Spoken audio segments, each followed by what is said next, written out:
que bàsicament és la fase més complicada. L'estat natural de les pel·lícules és que no es facin. I bàsicament és això. El 90% del temps te'l dediques creant sobre paper i sobre storyboard i finançant.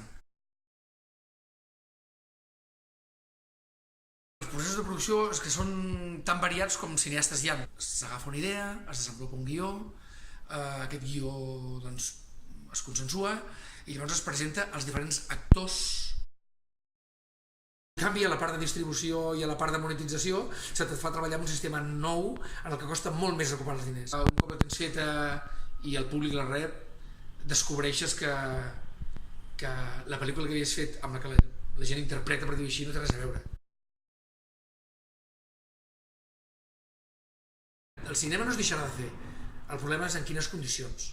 I sí que és cert que tinc molts companys que em truquen amb una desesperació, per dir-ho així, dissimulada, en què em pregunten quan comencem a rodar, perquè fa 8 mesos que no posen un micròfon o fa un any que no toquen una càmera.